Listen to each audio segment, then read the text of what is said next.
ang flight mula Brisbane, Australia tungong Cebu City. Ang bagong ilulunsad na ruta ang pinakaunang direktang koneksyon ng Australia at Cebu. 3 beses na lingguhang flight ang alok ng Jetstar na mula Brisbane, Cebu tuwing araw ng Linggo, Miyerkules at Biyernes. Kasabay nito ang pagsisimula rin ng flight mula Perth, Australia tungong Manila.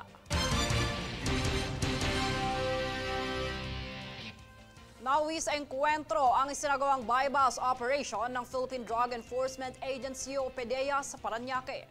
Tinatayang 28 milyong pisong halaga ng shabu ang nasabat ng otoridad. Para sa detalye, narito si Francis Riudique. Isang sospek ang napatay habang 4 na agents ng Philippine Drug Enforcement Agency o PDEA ang nasugatan matapos ang bypass operation sa Parañaque nitong kamakailan lang. Kinilala ang napatay na sospek na si Alias Sadli na aarestuhin lang sana ng mga otoridad kasama ang kanyang 3 kasabwat. Kasalukuyan namang nagpapagaling ang mga sugatang PDEA agents sa ospital. Nasabat ng mga otoridad ang mahigit 4 na kilo ng shabu na nakalagay sa 4 na plastic bag. Namataan din ang sasakyan, cellphone, buy-bust money, ID, drug paraphernalias, bala, baril at ilang mga dokumento. Maharap ang mga sospek sa mga kasong iligal na pagmamay-ari at pagbebenta ng droga sa ilalim ng Comprehensive Dangerous Drugs Act of 2002. Francis Riudique, nag-uulat para sa Golden Nation Network.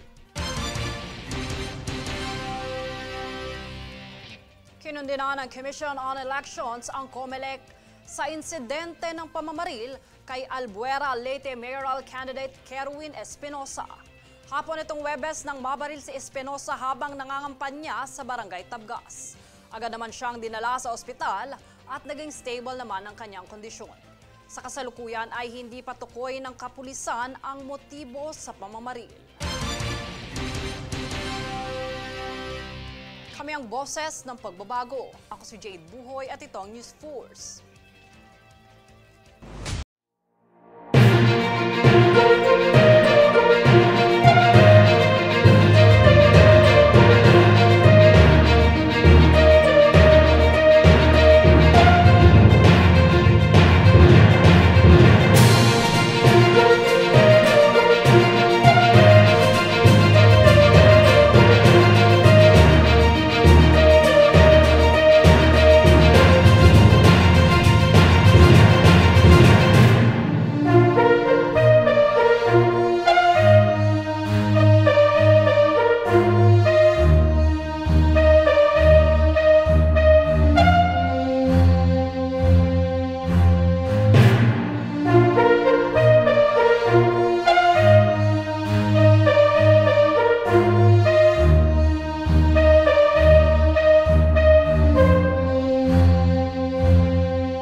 Sa isang Memorandum of Understanding o MOU, ang Department of Social Welfare and Development o DSWD at ang MVP Group upang pagtibayin ang kanilang kooperasyon para sa mas epektibong paghahatid ng serbisyong panlipunan. Kabilang sa mga lumagda mula sa MVP Group ang mga kinatawan ng PLDT Smart Foundation, Juan Meralco Foundation, Alagang Kapatid Foundation at iba pang foundation na sumusuporta sa mga proyektong pangkawang gawa. Sinaksihan ng mga matataas na opisyal ng DSWD ang pirmahan na layong mapalawak ang saklaw ng ayuda lalo na sa panahon ng kalamidad at krisis. Tinatayang 28 milyong pisong halaga ng refined sugar mula Vietnam ang nasabat ng Bureau of Customs sa Port of Subic dahil sa maling deklarasyon. Ang ulat tutukan dito.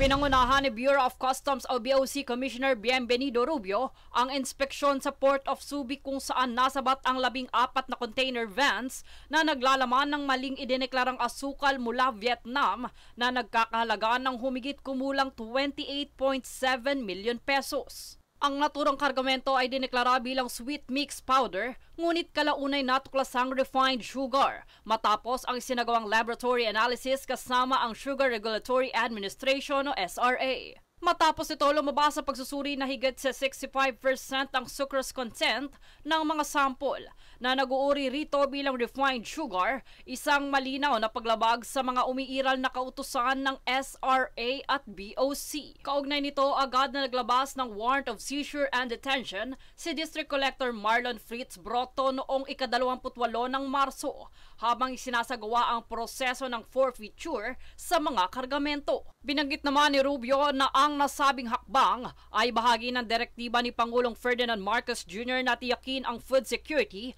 at sugpuin ang agricultural smuggling. Dagdag pa niya, ang operasyon ay nagpapakita ng determinasyon ng BOC na labanan ang iligal na pagpasok ng mga produkto sa bansa. Ayon naman sa BOC na ang pakikipagtulungan ng SRA ay mahalaga sa pagpapanatili ng integridad ng legal na kalakalan. Anila'y patuloy ang mas pinaigting na pagpapatupad ng batas ng BOC alinsunod sa 5-point priority program ni Commissioner Rubio at kampanya ng pamahalaan laban sa smuggling. Jade Buhoy, nag-uulat para sa Golden Nation Network. Nagkaaberya ang isang flight na flag carrier na Philippine Airlines na patungo ng Los Angeles matapos magmalfunction ang aircon unit ng eroplano sa kasagsagan ng paglipad. Dahil rito nagbuga ng usok ang cabin ng PAL Flight PR-102 na nagresulta sa sapilitang emergency landing ng eroplano sa Haneda Airport, Tokyo, Japan, pasado alas 3:30 ng madaling araw. Ligtas naman ang lahat ng sakay nito na tinatayang nasa 359 na pasahero. Gayon din ang 18 flight deck at cabin crew. Kami ang boses ng pagbabago. Ako si Jade Buhoy at ito ang News Force. Sa ulo ng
at narito ang mga napapanahong balita.